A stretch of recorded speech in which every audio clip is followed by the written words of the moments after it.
Channel. आज मैं आपके लिए एक हिंदी मोरल स्टोरी लेकर आई हूँ जिसका शीर्षक है पश्चाताप का भाव। तो चलिए कहानी शुरू करते हैं। मदन उड़ीसा के एक छोटे से गांव में पला बड़ा। वह पढ़ लिख कर एक अच्छी सी नौकरी करने लगा। नौकरी में लगातार हुए प्रमोशन से उसे खूब तरक्की की और शोहरत भी प्राप्त की। अब वह शहर में रहने लगा। वहाँ मदन को 11वीं मंजिल पर एक आलीशान फ्लैट कंपनी के द्वारा मिला।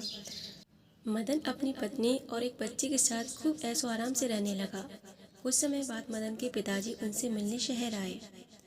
उसके पिताजी बेहद ही वृद्ध और सरल निश्चल स्वभाव के व्यक्ति थे।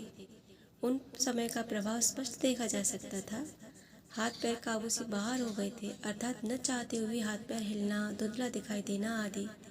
मदन के पिताजी और उसकी पत्नी के कार्यस्थल पर जाने के बाद अपने पोते के साथ फ्लैट में दिन भर रहते और दोनों खूब बातें करते।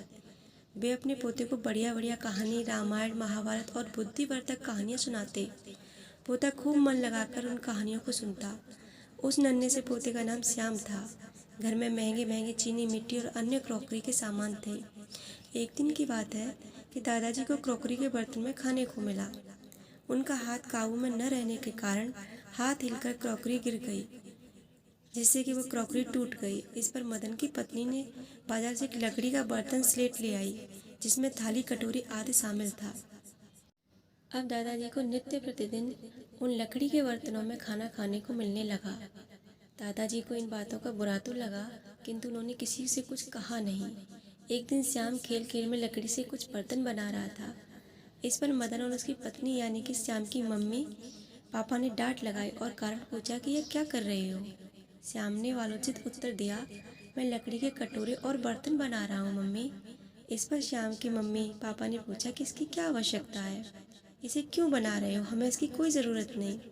श्याम ने जवाब दिया कि मम्मी पापा, आपको ज़रूरत नहीं इसकी, लेकिन मुझे ज़रूरत है, क्योंकि जब आप बड़े बूढ़े हो जाएंगे ना, तो आपको इन्हीं बर्तनों की ज़रूरत पड़ेगी, इसलिए बना रहा हूँ। अब मदन और उसकी पत्नी को अपनी गलती पर पछतावा हुआ। दोनों पति पत्नी ने पिताजी से पैर छूकर क्षमा याचना की। बड़े लोग स्वभाव के सरल होते हैं, अतः उनसे माफ़ी मिलने में देर नहीं होती। मदन के पिताजी ने उन दोनों को क्षमा कर दिया और फिर वो सभी लोग मिलकर के बहुत प्यार से रहने लगे।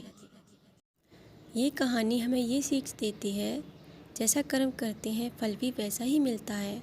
अतः अपने कर्म अच्छे करने चाहिए, क्योंकि जैसा कर्म हम करेंगे हमें वही मिलने वाला है जो हम करने जा रहे हैं।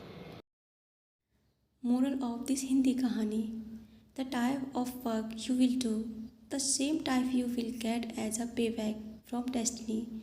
सो always do good works with good intention and always try to help others who are in problem and in need of you.